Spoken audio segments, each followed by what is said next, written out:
Hello and welcome into this edition of the Golf Channel Podcast with Rex and Lav. Well, it took one of the wildest rounds in major championship history, but Rory McIlroy is not just the 2025 Masters champion. He is also the sixth man to complete the career Grand Slam. Rex, you and I were both out at Augusta National all Sunday. What was it like for you on the grounds at Augusta National? I mean, if you're going to make history, and Rory made history today, there's no doubt about that. You might as well have as many plot twists as you can possibly have. And that's what we ended up with. I mean, if you start from the first hole going forward, and Rory did a fantastic job of kind of walking us through his day about having jello in his legs and a knot in his stomach to start off his day. He couldn't eat, all of the things that you would expect of someone who's trying to do something that only 5 other people in the modern history of the game have done. You and I just had a really fun conversation, long conversation with his putting coach, Brad Faxon, about this. And Brad actually brought it up to me as we were kind of watching the awards ceremony. And he's like, if you're going to do this, that's the way to do it. He could have ran away with this. He could have won by 5. He could have just blown the field away and made the second 9 sort of just a victory march to history. But he didn't do that. We ended up with all these plot twists that we're going to get into. And I know Rory didn't enjoy it. No one can possibly enjoy that if you're going through it. But if you were at home, or like you and I, if you were watching it here on property, that's about as good as it gets. Major championship golf. I'm not talking about the Masters. I'm not talking about just golf in general. But this is as good as it possibly gets because you had every single element of something special involved. You had someone going for history, Rory, going to complete the career Grand Slam. You had Justin Rose being the outlier and doing something on Sunday that we haven't seen in a long time. Someone sort of come from behind and make a run and really scare the lead. You had the dichotomy between Bryson DeChambeau and Rory McIlroy after last year's U.S. Open and everything that goes into that. If you're like you and I and you sort of savor storylines, I'm not sure you can end up with a better Sunday than this. I mean, this was the first great Masters since 2019. It was like golf fans had to sacrifice to the golf gods. Like, okay, if we can get a Tiger Woods 15th major, all of a sudden we have to have the year's biggest tournament be a total snooze fest. And all credit to Scotty Scheffler and John Rahm and everyone else who has won, Dustin Johnson, who has won of the past 5 years. But the Masters has sort of been a bore. This was anything but. And I thought Tommy Fleet, when we were interviewing him outside the scoring building on Sunday, summed it up perfectly. That second 9 at Augusta National that Rory McIlroy played, in which he made just 2 pars, epitomized his entire career. The ups and downs, the spectacular, the inexplicable mistakes, the heroic shots to sort of overcome them. And then in the end, as he has done typically throughout his career, a victory in the end. It was incredible. A great moment on 18, the reaction. I was trying to think, like, that's got to go down in the pantheon of great reactions in Masters history, right? Like, Ben Crenshaw after the death of Harvey Penick certainly comes to mind. Tiger 2019, scooping up Charlie into his arms. I mean, where would you just put Phil in 04? I mean, that's as good of a reaction as you could possibly hope for from a Masters champion. Tiger winning the Open Championship after his father had passed away. Certainly there was a lot of emotion there, and I know you're going to camp on this. I didn't even have to ask you what you were writing for NBCSports.com tonight because I knew immediately that you were going with the burden. And that emotion that we saw after the first playoff hole, that's a decade or more of just anxiety and expectations and pressures and second guessing and all of the other things I can sit here and put up just came gushing out of him. And I think both of us kind of anticipated that. We made a comment, I think, on Saturday night when we were doing the preview podcast for the final round that he had been almost machine-like all week long. And that was very much by design. He was trying to shelter out the outside world. He was watching Zootopia with Poppy. He was trying to just stay away from his phone. He was reading a book, like anything he can do not to think about the obvious, which was, man, this is it. And I think you made a comment early in the day, and you have a tendency of making comments sometimes that I think are absolutely ridiculous. However, I will give this one some credence because you said this was the most important round of Rory McIlroy's life. And it really was. And it's not as though he didn't have any more opportunities to do this. He was going to be back here next year at Augusta National, even if he didn't get it done now. And he'd show up and he would have a stiff upper lip, as they say in the UK, and he would try to get it done again.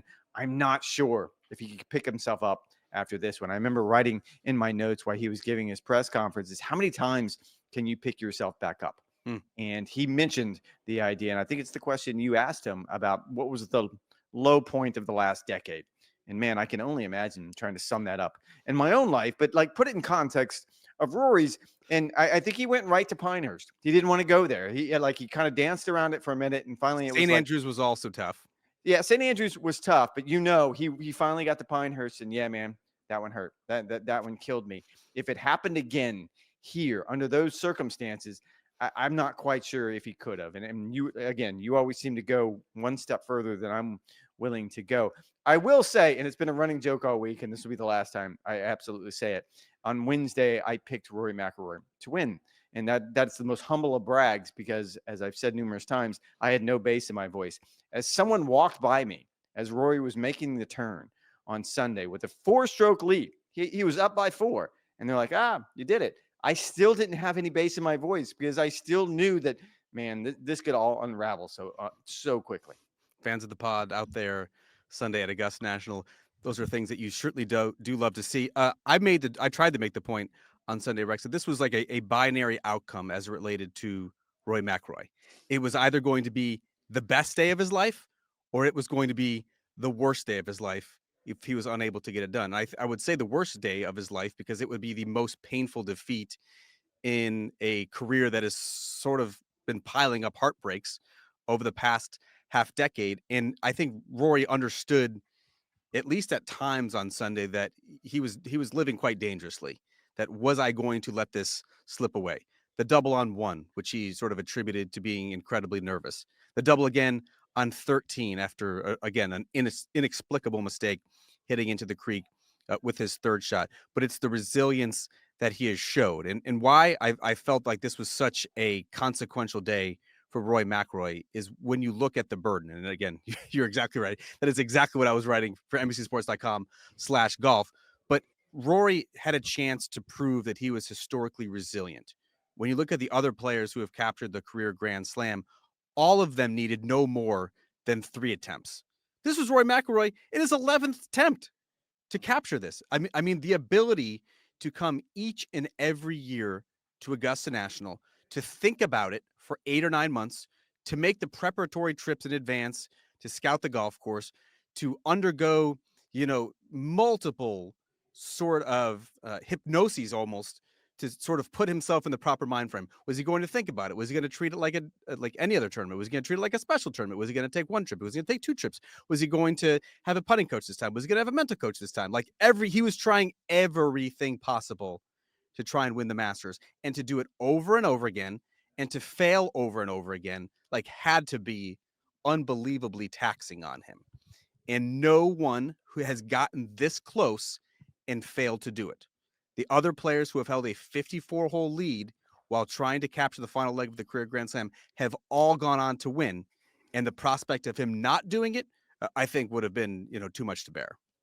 And I never want to do this on a Sunday night podcast simply because I don't know how much people enjoy it. But I do kind of want to go through the card, as they say here at Augusta, where I want to start at 1 because it was sloppy. He clearly had a lot of nerves. There were a lot of things going on all the way through the first playoff hole, 19 holes and the day. However, I want to get real quick to the point that you just made, because I'm going to write on NBCSports.com what exactly does the career Grand Slam mean? Because I think there's going to be a lot of people in the modern audience, because it hasn't happened in 2.5 decades. Tiger Woods was the last person to do it in 2000. So certainly my son being the litmus test here. Trevor was the first one to text me because he didn't quite get, like, why is this important? And why is this important? He won all of the Grand Slam events. What do you mean? Why is this important? You spend some time around my son, but I'm just trying to put it in context around everyone. He's a You little shouldn't slow. be surprised. Okay. Yes, he's not exactly the sharpest knife, as they say. But when you looked at, like, he became the 6th person to do that, and when you consider the people that haven't done that, is the one that gets me. Arnold Palmer didn't do that. Tom Watson didn't do that. Ben Grinshaw didn't do that. I can keep going. Phil Mickelson Didn't do that. And when I brought it up earlier, now I'm stammering because I can't believe it, that this is so important. But when you consider the fact that we probably won't see it again for another 2.5 decades, and you were real quick to point out that, well, Xander, and I was even quicker to point out, well, Jordan Spieth next month. could technically do it. I don't think so. Certainly not the way he's playing. Certainly not the way that golf course is going to set up for him. But it's so difficult in the modern era to imagine anyone getting to this benchmark, this threshold, because you always hit a wall. I think Arnold Palmer is probably the best comp here because everyone in his prime and that day and time and that moment in time would have said, well, Arnold's going to get there. Like, yeah, of course he is. Like, he's Arnold Palmer. Like, he just needs the PGA championship. And the fact he never did, we were saying the same thing a decade ago about Rory McIlroy. And here we are in his 11th try later, and he finally gets through, and we see all the emotion and we see what it means to him. You cannot overstate that this means he is on the Mount Rushmore of golf now. Not only is he the greatest player of his generation, full stop, but he is among the greats now. Oh, I mean, instant legendary status just by completing the career Grand Slam. To answer your question, I do think, at least among Rory's peers, Jon Rahm, I would have said sort of, pre-live is absolutely going to Brooks. do that. Brooks, no, I think time is probably running out in terms of Brooks Koepka. He hasn't been competitive in a major championship in a year and a half. We'll get to Jon Rahm in a little bit. I think Xander Schauffele, though, does make a lot of sense with the Masters and the U.S. Open, the major championship historically that he has performed the best. So I think those are probably your two best bets of Rory's peers who can still accomplish that. But like when you zoom out on the importance of the career Grand Slam and what it means, like it is a monumental achievement to claim all four major championships and all of sort of the different attributes or characteristics of those tournaments that these players are able to master. And I know Rory did it in another lifetime ago. I mean, he was in his early 20s at that point. He wasn't married. He didn't have kids. He didn't have the burden of expectation. He didn't have, the years of scar tissue that have accumulated. But to win a PGA championship, it's most likely going to be a shootout on a golf course against the strongest field in major championship golf. Got it. U.S. Open is going to be a knockdown, drag-out fight, excruciatingly difficult conditions, a test as much between the ears as it is sort of any sort of physical attribute. The Open Championship can be a little bit fluky. It can be a little bit luck of the draw, wind, bounces, whatever the case may be. To be able to master a completely different sort of skill set, I think is incredible too. For Rory to get the Masters last, though, knowing like the time gap between, especially since the PGA Championship moved from August to May, like knowing the amount of time that you have to sit on it, a golf course that, yes, you can gain, countless years of experience, but also a lot of scar tissue along the way. Might be the easiest major championship to win because I think the fewest players have a realistic shot, but knowing the history, knowing the legacy, knowing the buildup, knowing the anticipation and the hype, I think it's the hardest major to win last. And Rory, I think that's why it took him so long. And I cannot imagine the amount of relief that he now is experiencing on Sunday night. And I don't like to do history, and because I simply think that most people think golf was invented in 1997 and just want to look forward. But in this particular case, you have to do a little bit of history. The only other player to secure the career Grand Slam at Augusta, the Masters, was Gene Sarazen. It's important to point out that he did that in his first start at the Masters. He hadn't played this event before. It's important to point out that it wasn't called the Masters then. It was called the Augusta National Invitational. It's also important to point out that it was only the second time they'd played the Augusta National Invitational. So when Gene did it, the career Grand Slam really didn't exist. The Augusta National Invitational was just a really cool event that everyone wanted to go play. So the context is that, yes, Sarazen's in that great club, and you're never going to take him out of it. But he didn't have to face anything even remotely close to what Rory did. What was that experience like for you, Rex, on the second I wasn't nine? here when Gene Sarazen won. I couldn't tell you. It was 1935. I didn't mean that. I meant on Sunday at Augusta National with Rory McIlroy. I mean, I don't think it's quite as spectacular or as game changing of a performance as Tiger in 2019 was, but I think it's at least in a similar stratosphere. And I think it's important to reflect on these sorts of moments in golf because they're special when they come about. And so from your perspective, walking, of course, not inside the ropes but outside the ropes, what was Sunday like for you, experiencing that as a journalist, as a player is trying to accomplish something so momentous? A little bit different than you, and I'm gonna just own this. I lied to Steve Sands. We were on Live From with him Sunday morning, and he asked us what we were gonna do. Very similar question to what you just asked. You and I had a very similar reaction. I think I said, I'm tearing my tie off. I'm going to the golf course. I want to walk. You said something very, very similar. You did that. I did not. I got waylaid by some conversations that I ended up having and went back to the media center. And about the time I did that, Tragic. That is tragic here. I realized that Rory has now doubled the first, and he's off to a really, really bad start. And suddenly we have a ball game, and it just snowballed at that point. I did walk out at the turn and walked a couple of holes on the second nine just because I wanted to get a taste of the flavor.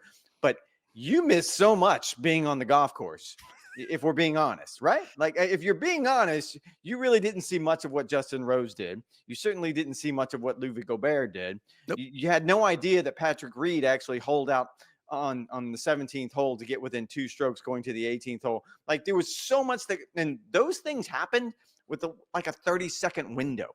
Justin Rose made a 20-footer on 18 to essentially tie for the lead.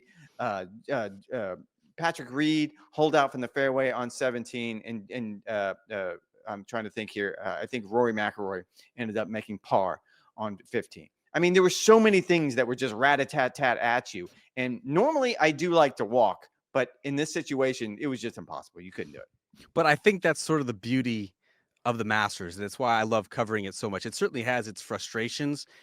And, I wish I had my phone. I wish I could communicate with colleagues. I wish I could see up ahead. I wish I could go inside the ropes and have a better vantage point. But there's almost something, it's like experiential, being among the patrons and me like sidling up to the tallest one that I could find so they can give a good vantage. But like, oh, how close did he hit it on 15? Because no one really knows. And no one's ahead of the curve, like no one's listening to a radio.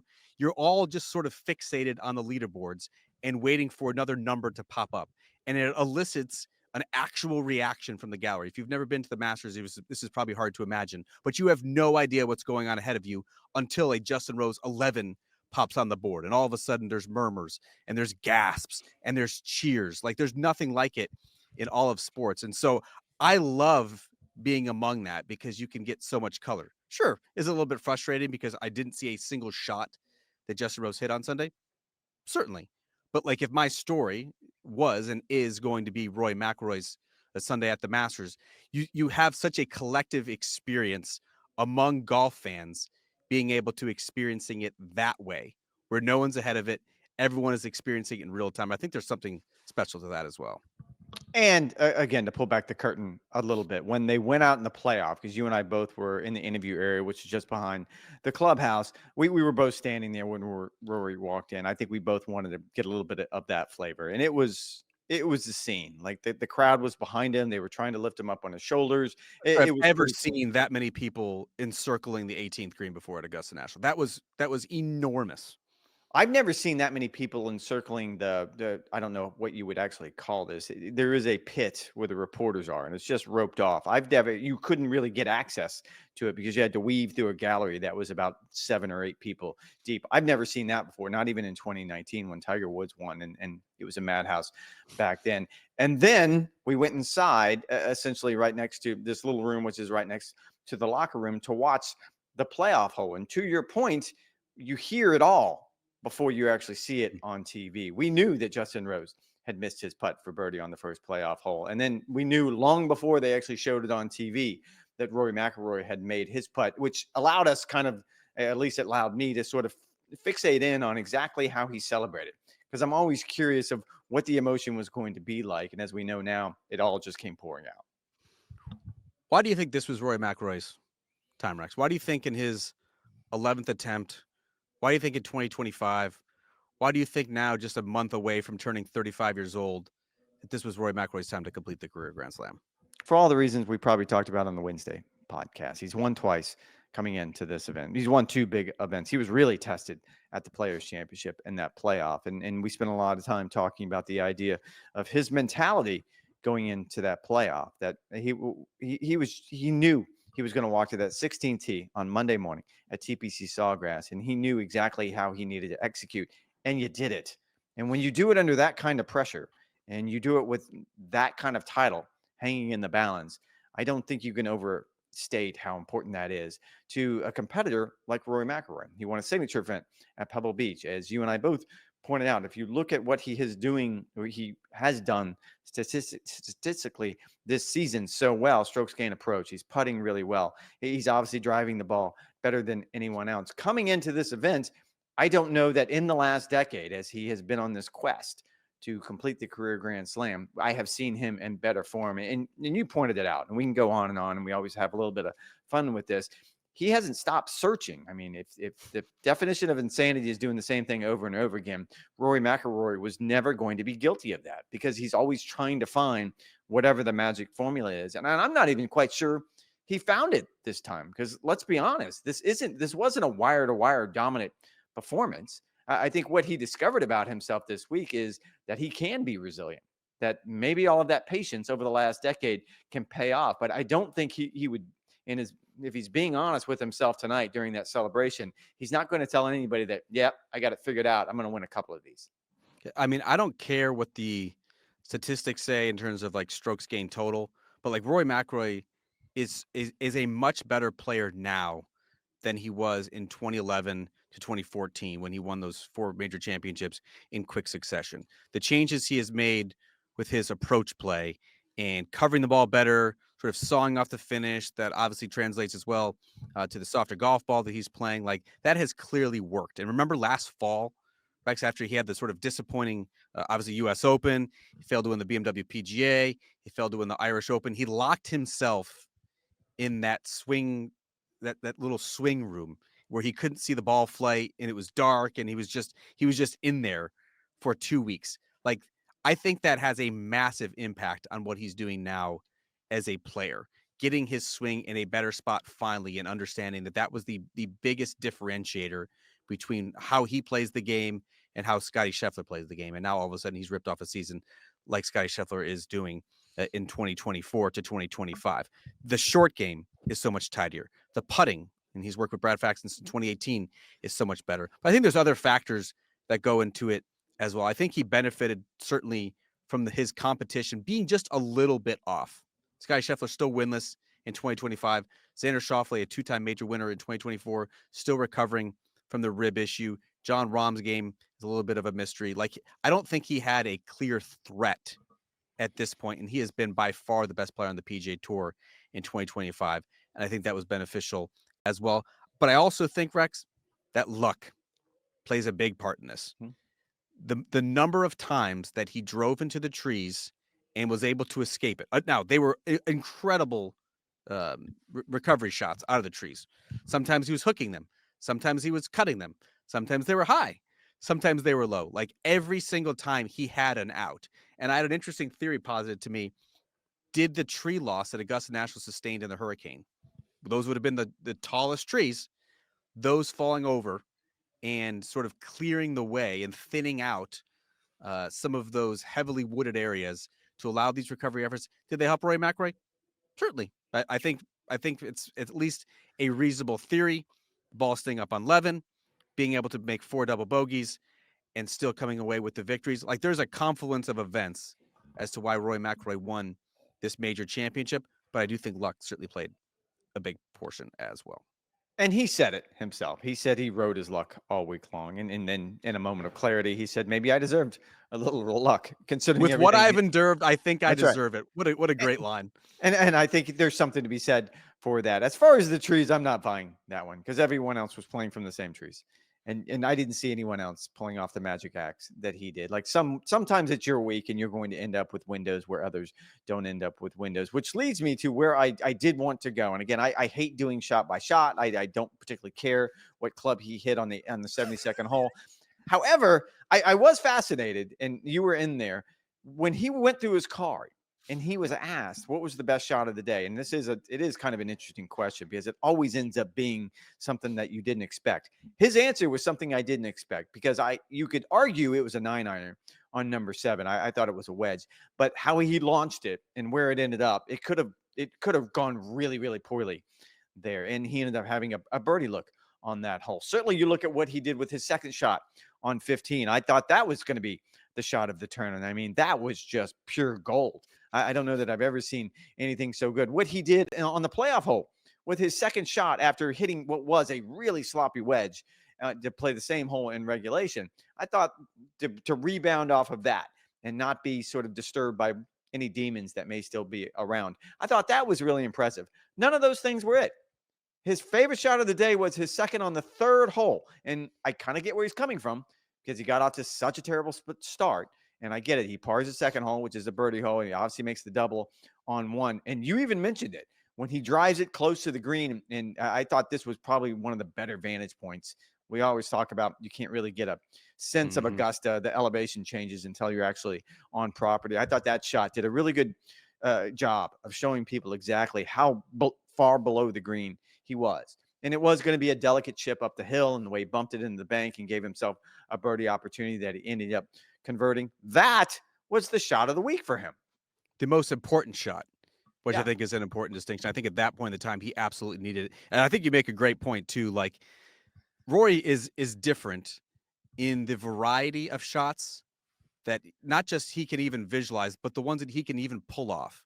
And like, you could just rattle them real quick, like the bump and run into the hill on 3, the high floating 5-iron that he hit on 4 that stopped on a dime, the whirly bird high cut out of the trees on 7 that you mentioned, the 3/4 lob wedge that he didn't spin too much on 9, that of course, I think earlier in his career would have ripped that right off the front, and then all of a sudden you've got a really dicey 30-yarder. I mean, the shot that he hit from the hanging lie on 10 that initially he hated it and ended up hitting it to 10 feet and making birdie there. Like, over and over, the slinging hook on 15, the I think it was an 8-iron into 16 that sort of hung on that top shelf. The one on 17, sort of curving it around the tree as well. The drives over and over again, both in regulation and in the playoff on 18, that left him just 125 yards into the 18th hole. There's guys usually hitting 6 and 7 irons into that hole, and he's hitting gap wedge. And so, like, it's the artistry, it is the caliber of shots that he can hit, but I think it's like the deep arsenal of shots that he has as well, that at his disposal, and he has the confidence, of course, to pull them off. That was something that really stood out because, yes, he certainly made mistakes. That's why he shot 73. He missed a bevy of putts that could have put this tournament on ice much earlier, and I think really could have served as, sort of iconic moments. Whether it was going to be on 7, could have converted that one, or 15 could have converted that one. But like, the artistry and the creativity he showed on the final round certainly stood out to me.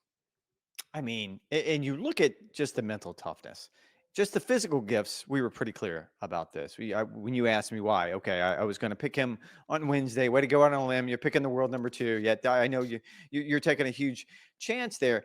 And I made it perfectly clear it was going to be the mental challenge that was going to be the hardest. Physically, he has proven time and time again he can play this golf course. Can he get over the demons of 2011 and everything that's happened over the last decade? And certainly what happened last year at Pinehurst to a certain degree was going to be in the back of his head. I said this morning on Live From, when you and I were kind of talking about the pairing, I actually thought it was the perfect pairing for him because it wasn't going to be a friendly, comfortable pairing. Would he have rather been with Shane Lowry? Absolutely. They're best friends. They're going to play in New Orleans again together where they're going to be defending champions. Yes, it would have been a fun celebration, but I think Rory needed that edge. He clearly is not best friends, I think is the kindest way I could possibly say that, with Bryson DeChambeau. And I think in that given arena, it gave him just one more chip on his shoulder that he was able to take to the tee box and say, I'm going to prove everyone wrong and I'm going to beat him. Yeah, but I do think that rematch fizzled, and it fizzled quickly. And we're going to get into Bryson. Well, Bryson didn't play his best golf today by any stretch. Yeah, and like, we're going to get to Bryson after the break here, but this was certainly a battle between Rory and himself, battling the expectation, battling the burden, battling the decade of doubt, battling the golf course, which was getting increasingly firm, battling a leaderboard full of unexpected contenders, battling the inopportune or inexcusable miss that he had late. Like, this was clearly mental warfare that he was enduring. And I think that's why he was so gassed at the end. But I think it's also why he was so satisfied at the end. I want to get a little bit silly, Rex, before we go to break here. The single season Super Slam for Rory McIlroy, wow, is not completely off the table. He's already won the Players. He's already won the Masters. Next month's PGA Championship is at Quail Hollow, where I believe he's won 4 times. Holds the course record. Holds the course record. The U.S. Open at Oakmont, a driver's paradise. Rory McIlroy, one of the best drivers of the golf ball on the planet. Also, his U.S. Open record is better than I think a lot of people give him credit for. 6 consecutive top 10s in golf's toughest major. And then, oh yeah, the Open Championship is a home game at Royal Portrush. I'm not saying it's going to happen. I'm also not saying it ain't going to happen. You buying it? No, and the reason goes back to what I talked about on Wednesday because of the emotion. And you make a really good point. I hadn't even skipped that far ahead, but Charlotte is a perfect setup for him. He's won there so many times. He had so much success on that golf course. And you're right. I think the U.S. Open is always going to be a good fit for his style of game. And we never know what to expect at Portrush. I think in its debut, when Shane Lowry won, everyone was impressed. Everyone knew immediately that this course was going to go into their open rotation for all the right reasons. But you also have to remember, if I remember correctly, Rory hit it out of bounds on the very first tee shot. Internal OB. I didn't even realize there was internal OB over there until we actually got to where the ball was. And I think his reaction, I believe it was on Friday after his round, the emotion. I would argue that maybe after what we saw today here at Augusta National, that's the most emotional I've ever seen Rory McIlroy at a golf tournament. And Whistling Straits, the Ryder Cup, certainly would rank in there as well because he does have a tendency to wear his emotion on his sleeves. I think that one would be very difficult for him for those reasons. Again, he knows what it would mean to Northern Ireland for him to come back. But that's 3 months and 2 other majors. But you're combining it all together. You can't ignore the obvious at that point. Like he's got to still get there first. And I'm saying it's not unrealistic think that he could win next month at Quail Hollow. And then all of a sudden the conversation becomes very interesting. And look, we're going to revisit this, I'm sure, if he does win at Quail Hollow. And I could see him winning the U.S. Open as well. And then imagine everything that's piled on top of that. Not only are you going back to Northern Ireland, not only are you going to Portrush, but you have a chance of doing something that's never been done in the modern era. Like, forget about joining the Career Grand Slam Club, which we have talked endlessly about how of a huge monumental accomplishment that is. I can't imagine the pressure that would create. And I think once you take a deep dive tonight, and I'm sure you're going to do a very, very good job of how heavy this has been on his shoulders. And he didn't hide it after the fact. Brad Faxon did a really good job of sort of breaking down to us that, yeah, we've all been in the middle of this. We all know exactly what this means. Now, times 10 going to Portrush, man, that would be tough. I know, but I think something has been unlocked in Rory McIlroy. I mean, checking this box, which has been unchecked for more than a decade at this point, has to free him up moving forward. And if he can survive this, if he can endure the months of hype and expectation, if he can lead heading into the final round, I know he did not play his best on Sunday, but if he can still accomplish what has been a lifelong dream, I mean, I don't think there's anything that is off the table for Rory McIlroy. And who knows? This could have happened last year. Scottie Scheffler won the Players. He won the Masters. Who knows? He could have won the PGA Championship if he didn't have a significant life event, and then he runs into Officer Brian Gillis in Louisville. Like, this certainly could have happened a year ago. Again, I'm not saying it's going to happen, but the way Roy's playing, the freedom that he is now experiencing, having the major list drought over, I don't know. I think I'm very excited for Charlotte and Quail Hollow in the PGA Championship. I'm with you. Not out of the realm of possibility. I'm just stating the obvious here. Like, it would be such a difficult mountain for him to climb because of all of the things that I just pointed out. This just isn't some other Open. Certainly, if it was at St. Andrews, that would come with a layer of complexity as well. But this is a home game. All right. The march to the PGA Championship actually begins this week at the RBC Heritage. Rex, you're going to be out there for a couple of days. Hilton Head Island. Certainly look forward to that coverage. The RBC Heritage begins Thursday on Golf Channel. More Masters breakdown right after this short break.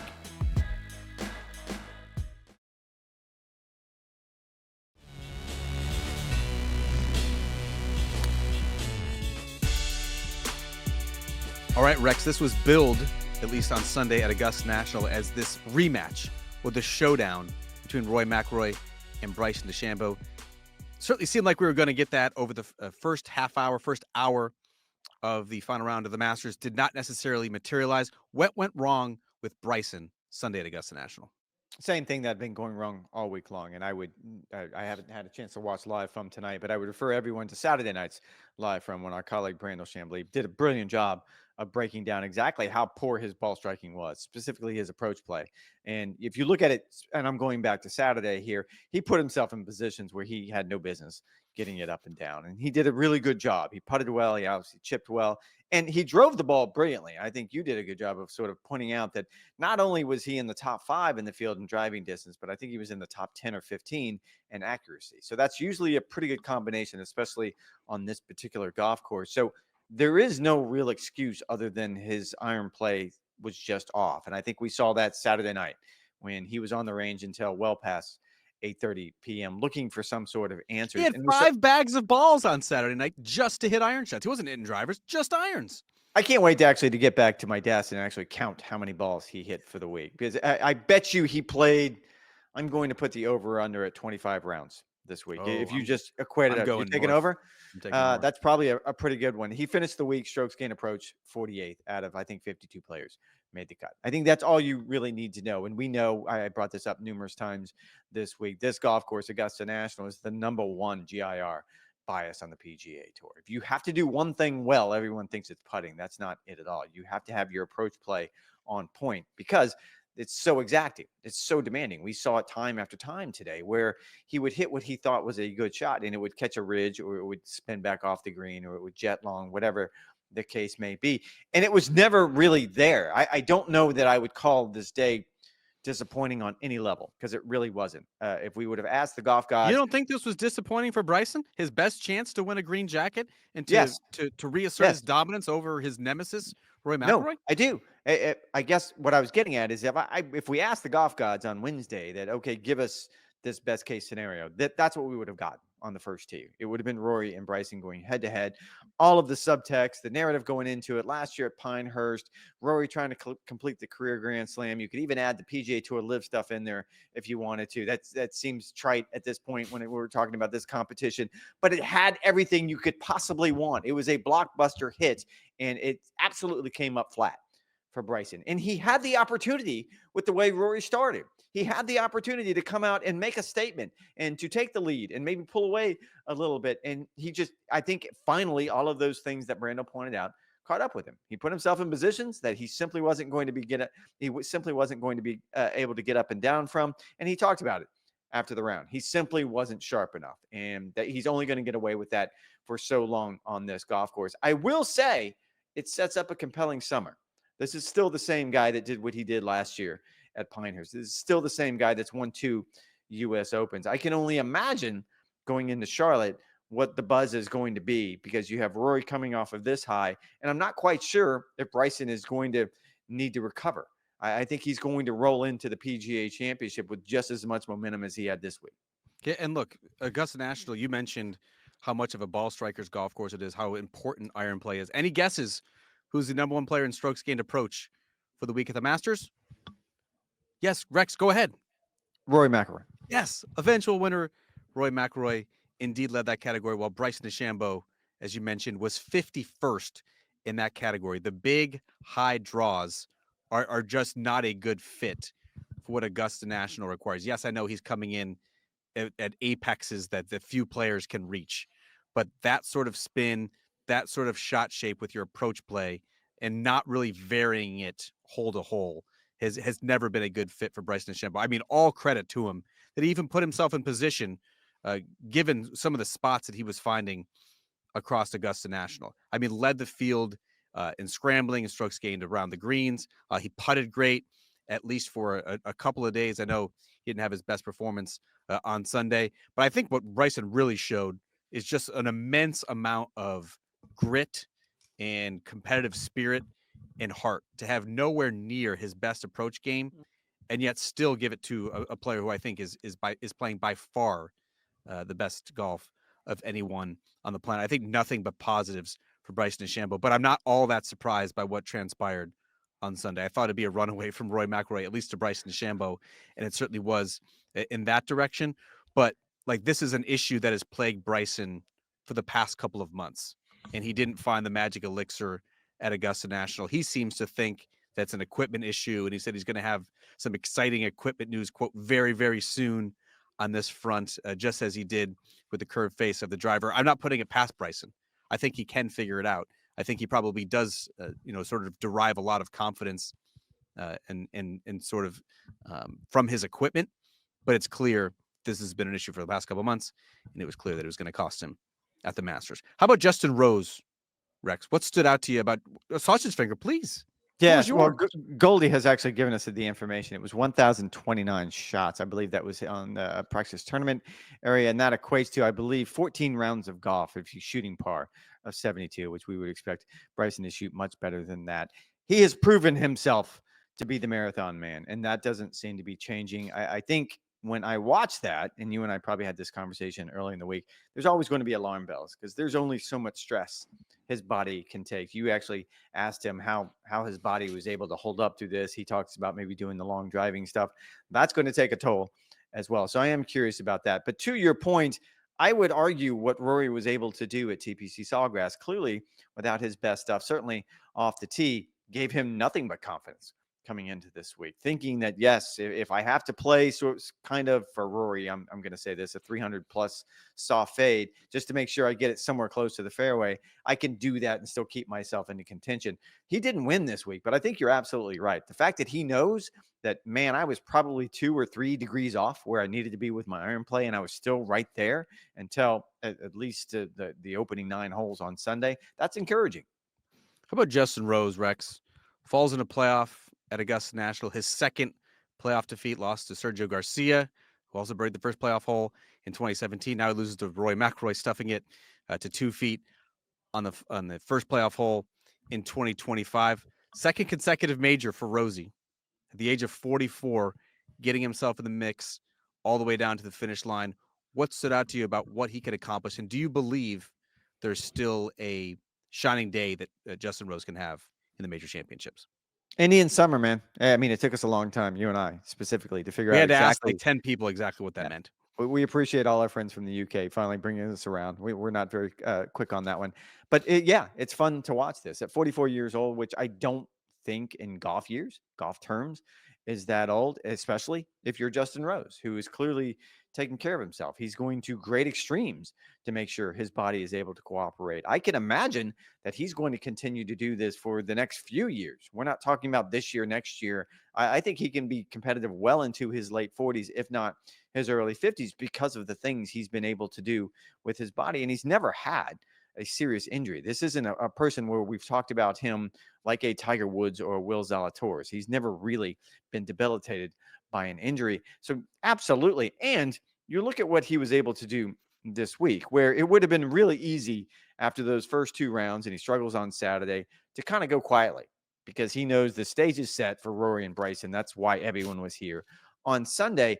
And for him to do what he did and to finish off and to make the birdie on 18, he loves those birdies in the big moments. That does not bode well for Team USA later this year at the Ryder Cup. I think it's going to be impressive and fun to watch him going forward, because that Indian summer is only going to get more and more prolific.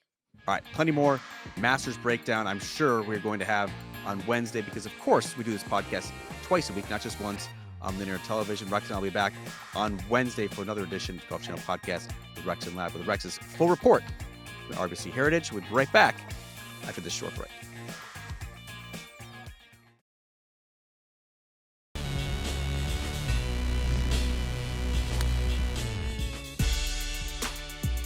All right, Rex, among the thousands of people who reached out to Rory McIlroy on X/Twitter to congratulate him on his Masters victory was European Ryder Cup captain Luke Donald.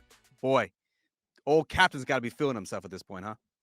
I mean, if you're Luke Donald right now, you're on top of the world. I think Rory McIlroy is probably the happiest person right now. Certainly, he's the most relieved person. But if you're Luke Donald looking ahead to the Ryder Cup, and it's early days, as they say in the UK, but you have to love what you saw this week. Not only did Rory McIlroy win, and that's going to free him up going the rest of the season, but Justin Rose was alone in second. We talked about how important he is to that team and what it means for him to be going through this resurgence. You had Ludwig right there. He ended up finishing 7th, but it was because he was trying to be a little overly aggressive. That easily could have been a top 3 or 4 finish.